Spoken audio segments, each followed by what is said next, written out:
What's going on, everyone? My name is John with Valiant Mortar, and I'm an economist. Today we're talking about why gold is rising in 2026 and what it may be signaling.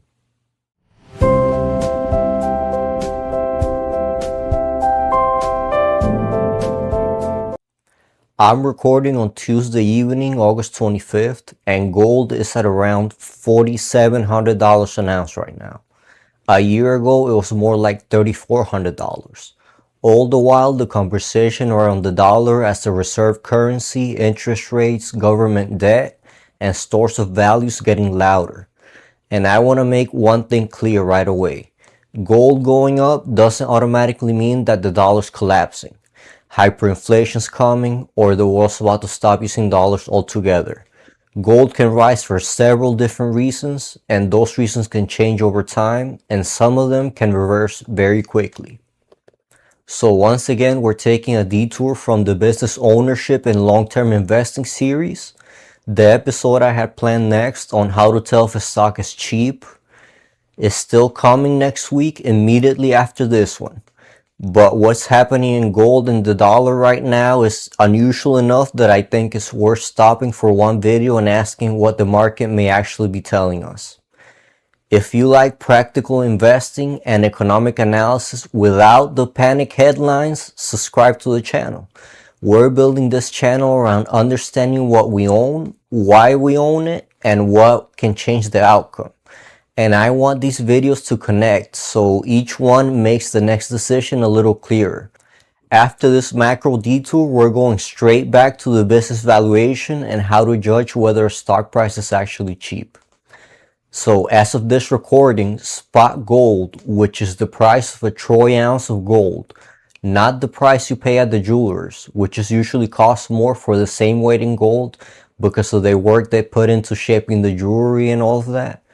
That's around $4,647 an ounce after reaching about $4,696 earlier today. Its highest level since May. The US dollar index is around 99. The 10-year treasury yield finished around 4.64%, and the latest available 10-year inflation protected treasury yield, which is one way to approximate a real interest rate, was 2.38% on August 24th. That last number matters because gold pays no interest. If you can earn a positive return above expected inflation on a US government bond, holding gold has a real opportunity cost. According to economic models, which are simplified versions of the world with certain set assumptions, high real yields shouldn't be accompanied by rising gold prices, yet gold has been rising strong lately. That's our first clue that this move isn't about just one variable. Gold is unusual because it's both a commodity and a monetary asset. Its price is affected by demand for jewels and industrial uses, as well as supply from companies that mine the gold. But investors and central banks all over the world also hold gold because it's scarce, highly liquid, globally recognized as a store of value, and not somebody else's promise to pay like fiat or paper money. That means the price can respond to several forces at once. Start with the dollar. Gold is normally quoted in dollars, so when the dollar weakens, gold becomes cheaper in other currencies and often gets a mechanical tailwind. But that relationship isn't perfect. Gold and the dollar can rise together during certain shocks because both can be treated as safe assets. Then there are yields. There's real interest rates and nominal interest rates. Nominal is the raw number you get. After the number gets adjusted for inflation, you get the real rates. Again, gold doesn't pay a dividend, coupon, or generate cash flow. So when real yields rise, treasury securities become more competitive as a store of purchasing power. When real yields fall, especially if they fall because inflation expectations are sticky while nominal rates come down, the opportunity cost of holding gold falls as well. Inflation expectations are not the same thing as realized inflation though. Investors expecting future inflation to be harder to control can cause gold to rise. It can also rise while current inflation is falling if people think central banks will cut rates aggressively enough to push real yields down. And it can also fall during high inflation if the central bank responds with sufficiently tight policy and drives real yields higher. So when somebody says gold is up because people are scared, that's not really an explanation. What is it that people are scared of? Inflation, a recession, war, currency weakness, fiscal policy maybe, stress in the banking system? And how are interest rates responding to that? The same fear can push gold in opposite directions depending on what it does to the dollar and real yields. Gold doesn't rise for just one reason though. The price can rise due to a weaker dollar, falling real interest rates, inflation concerns, and purchases by central banks. Geopolitical shocks can also push the price higher, but those forces don't always move together. That's why saying fear equals gold is going up is just too simple to be useful. Now let's look at the United States in 2026. The Federal Reserve is in a difficult position right now. At its July 29 meeting, the Fed held the federal funds target range at 3.5 to 3.75%. So no changes occurred, but 3 of the members voted for a quarter-point increase. The official statement, as you can see here, says that economic activity was expanding at a solid pace while inflation remained elevated relative to their goal of 2%. The incoming data shows why the debate is difficult to pin down. July consumer inflation was 3.4% from a year earlier, while core inflation excluding food and energy was 2.5%. At the same time, July payroll employment fell by 23,000 and the unemployment rate was 4.1%. So the economy is sending different contradicting signals which the Fed has to interpret to tighten or ease. This time, they kept rates steady. The first estimate of second quarter real GDP showed growth slowing to a 1.5% annual rate. That's down from 2.1% in the first quarter. But private domestic demand looks stronger than that headline. Real final sales to private domestic purchasers grew at a 3.9% rate. That's a good example of why one headline number can be misleading. Growth has slowed, but overall the private economy has not simply fallen off of a cliff. And there is one point I have to mention. The Bureau of Economic Analysis releases the second estimate of second quarter GDP and July personal income and outlays, including the Fed's preferred PCE inflation data, on Wednesday morning of August 26. So that's after I record this, but before the video premieres on Thursday night. So I'm not gonna pretend I know tomorrow's number. The structural argument in this video shouldn't depend on just one data print, but I will recheck the figures before publication. Markets are also repricing the Fed itself.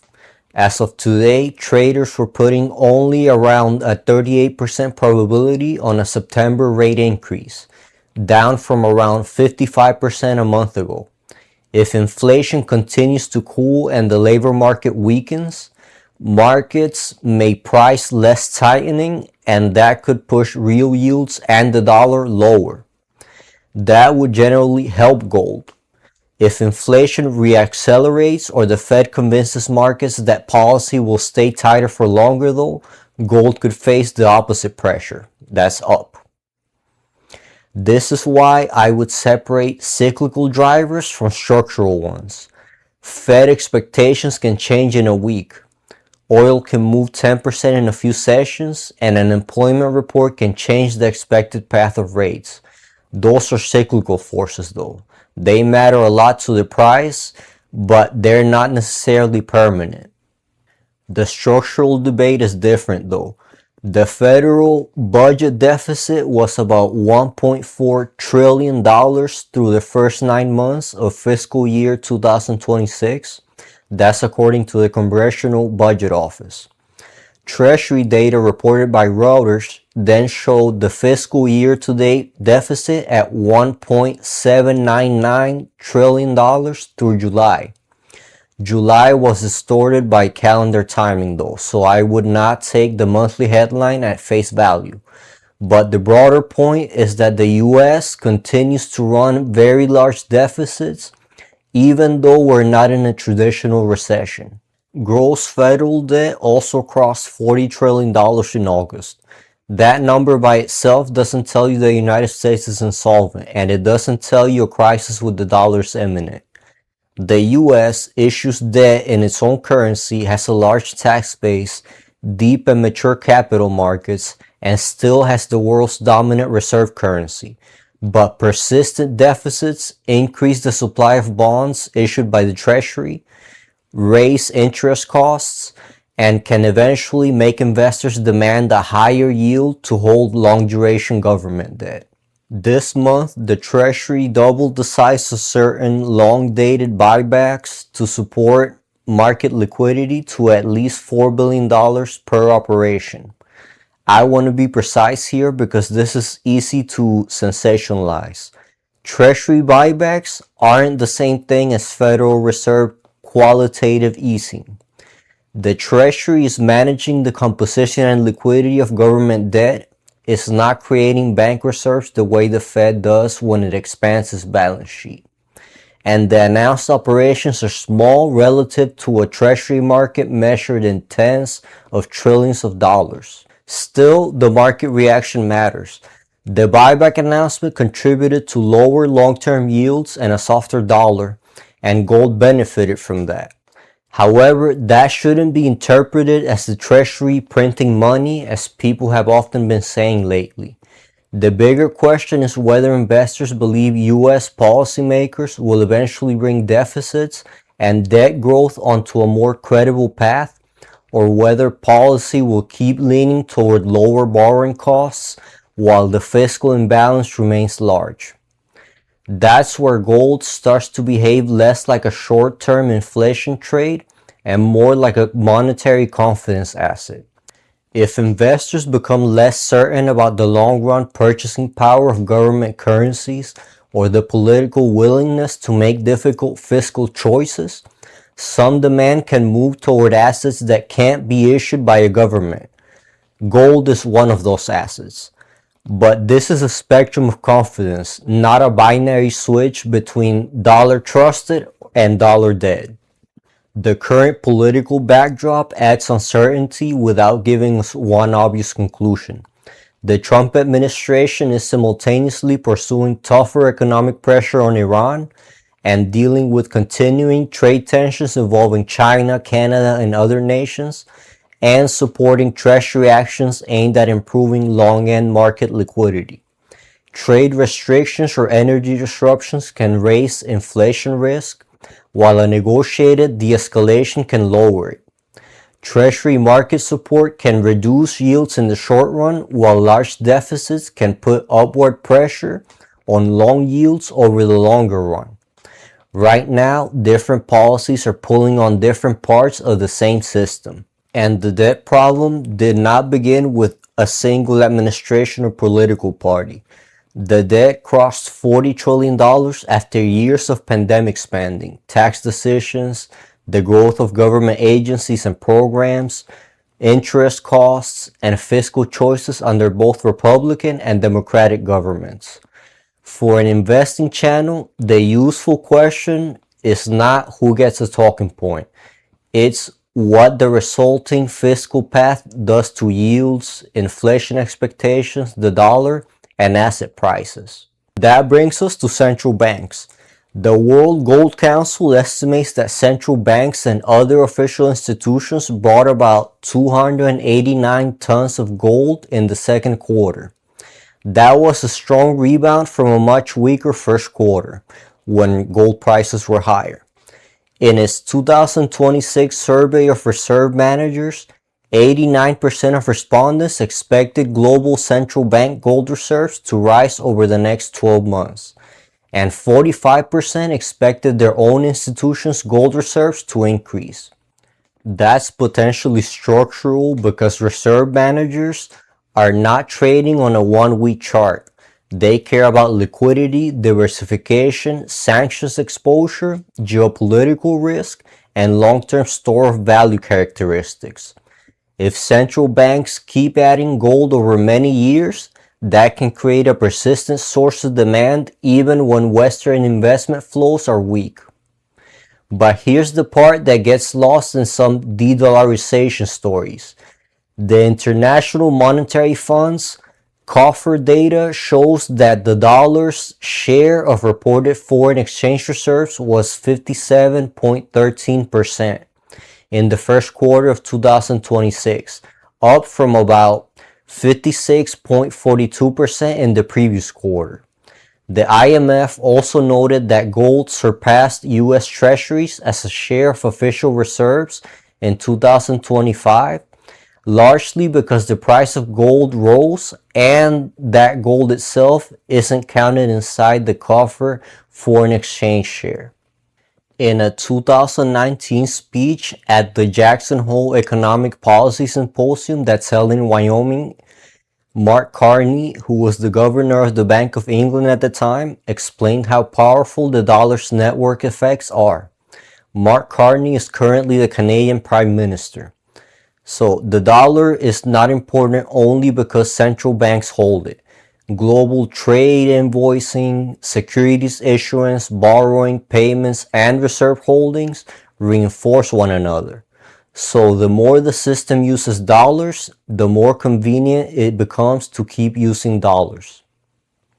That matters today because reserve diversification can happen at the margin without the entire system flipping. A central bank can buy more gold, reduce some marginal dollar exposure, and still rely heavily on dollar assets for liquidity, payments, and intervention. So I think gradual diversification away from exclusive dollar dependence is a defensible interpretation. So saying the dollar's about to lose its reserve currency role is a much stronger claim, and while it certainly could happen in the future, the current data doesn't support the claim. Geopolitics clearly belongs in this discussion, but again, it's not a one variable formula. The US-Iran conflict is still unresolved. Washington expanded sanctions this week. Iran has threatened retaliation if its infrastructure is attacked, and shipping through the Strait of Hormuz has been heavily disrupted during the conflict. At the same time, mediation efforts have resumed and there have been signals of reduced immediate military escalation. Russia's war in Ukraine also continues, with active strikes, sanctions, military aid, and diplomatic efforts all happening at once, and broader trade and strategic tension between major economies remains part of the background. These are real sources of demand for hedges and reserve diversification. But look at the market today. Brent crude oil fell below $90 even while the Iran conflict remained unresolved. That's useful because it shows how a geopolitical risk premium can shrink when markets believe the probability of a supply disruption has fallen. Gold can behave the same way.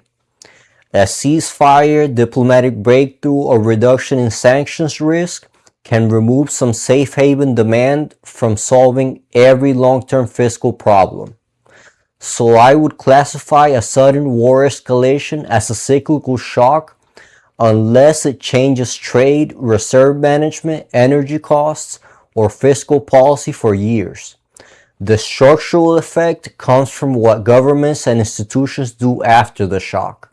We've talked on this channel a lot about holding cash versus stocks before. Like, how much liquidity do you need? When does cash become too expensive because you're giving up long-term compounding? As well as what role does dry powder play when markets are volatile? The environment in 2026 so far adds a twist to that discussion. We're talking about cash or gold.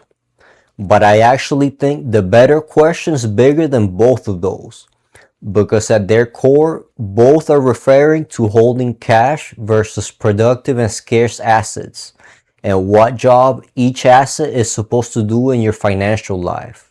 Cash and gold do different jobs, and neither one does the same job as a productive asset like stocks, ETFs, or real estate.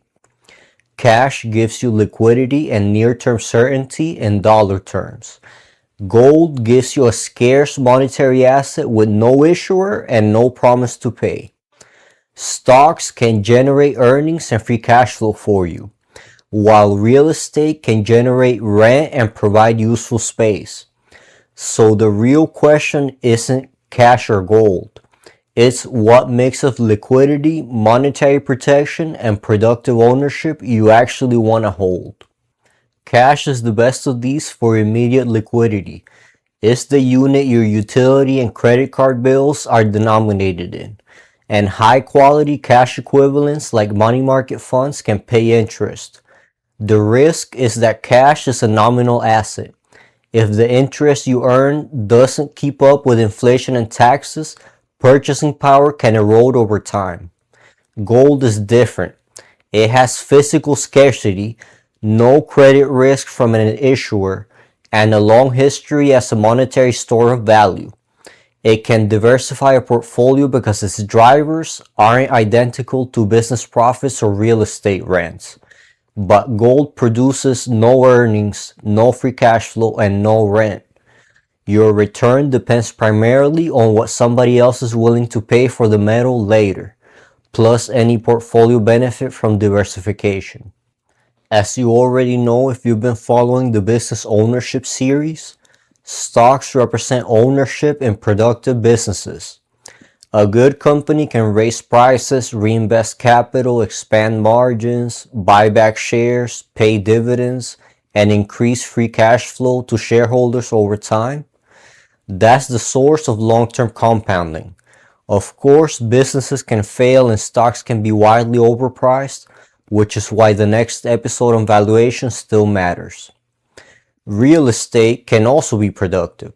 A property can provide shelter or commercial utility, collect rent, and potentially benefit from long-term scarcity of desirable land.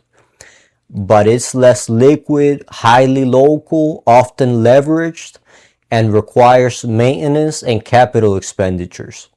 It's not a perfect inflation hedge either, especially if financing costs rise faster than rents. Other scarce or productive assets sit somewhere along the same spectrum. Farmland can be scarce and productive. Infrastructure can also be productive, like for example highways that charge tolls. Certain commodities like petroleum, copper, and chocolate are scarce but usually don't compound by themselves.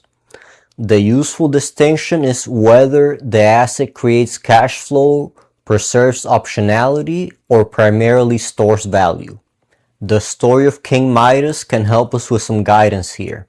In the story, the king is granted a wish which gets him exactly what he thinks he wants.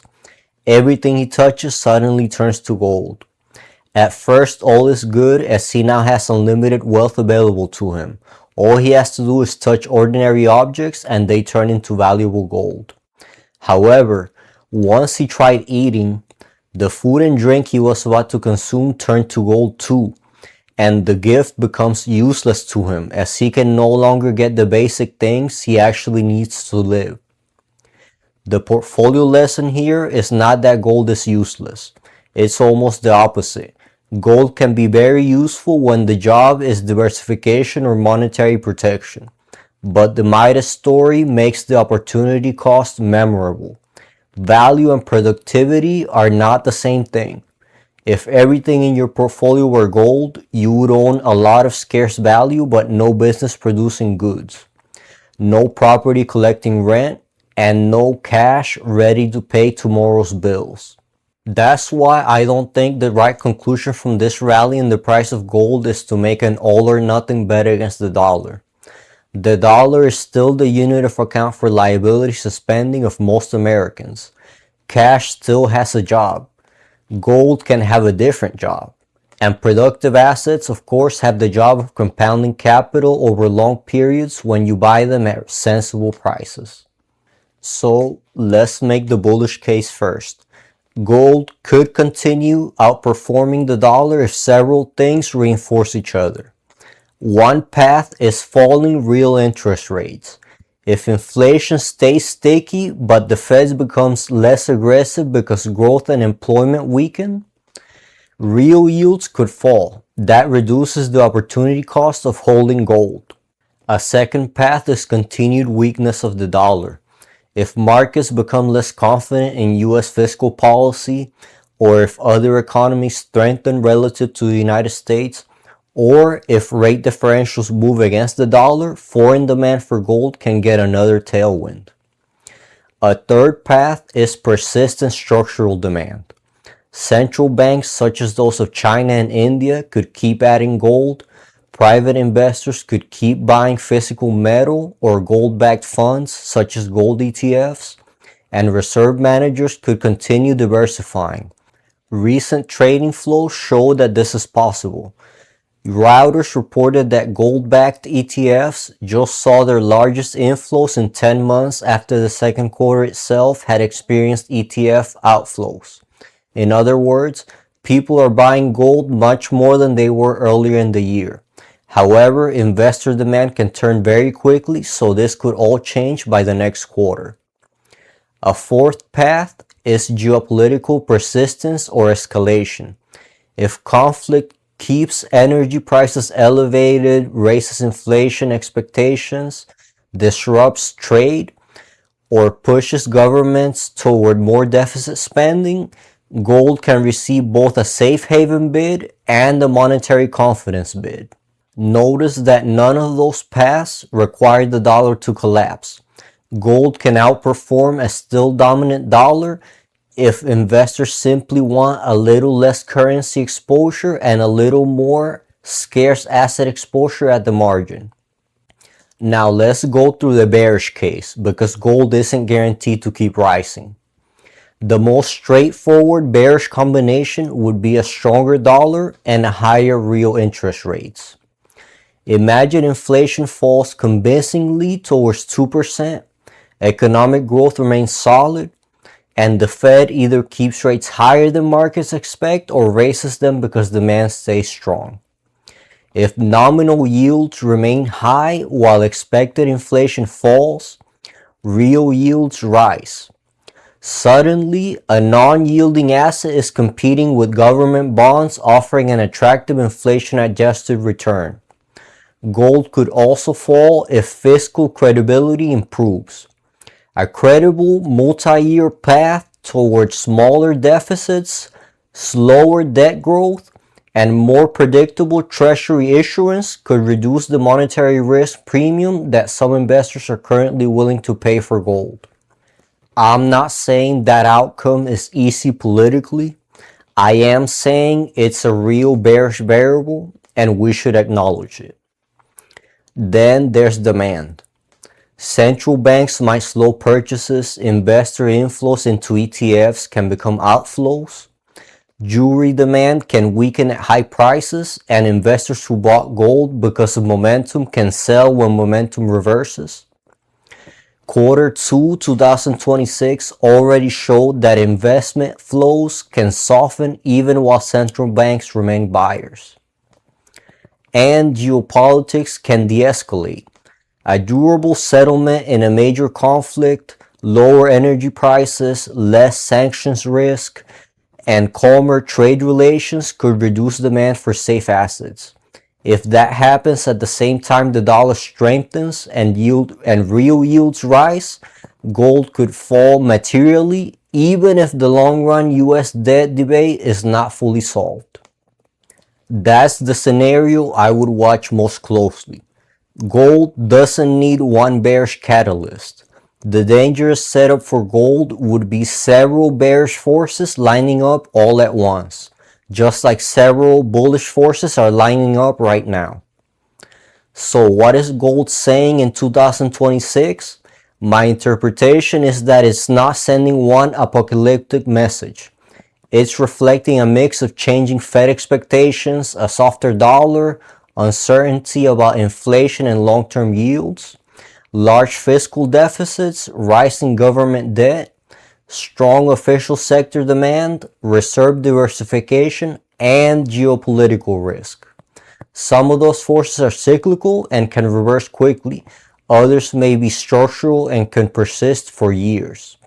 The important distinction is that reserve diversification isn't the same thing as the dollar losing its reserve currency role, and gold's strength isn't proof that hyperinflation or currency collapse is right around the corner. For a long-term investor, I think the bigger lesson is about owning assets for the jobs that they do. Cash gives you liquidity, gold can give you scarce monetary exposure and diversification, while high-quality businesses can give you earnings and free cash flow. Real estate can give you useful property and rent. A resilient portfolio doesn't need every asset to do the same thing. And that brings us right back to the investing series. After looking at why a scarce asset like gold can command a higher price without producing cash flow, the next episode will return to the other side of the equation. How to tell whether a productive business is cheap based on PE, price to earnings ratio, free cash flow yield, and the expectations already embedded in the stock price. If this helped you separate the signals from the headlines regarding gold, subscribe and like the video. We're still early in building this community, and the next video takes this macro discussion back down to the company level so we can keep connecting the price of money, the price of assets, and the value of what we actually own. And drop a comment with the factor you think matters most for gold from here. Real rates, the dollar, fiscal policy, central bank demand, or geopolitics. Once again, this has been John with Valiant Mortar, signing off.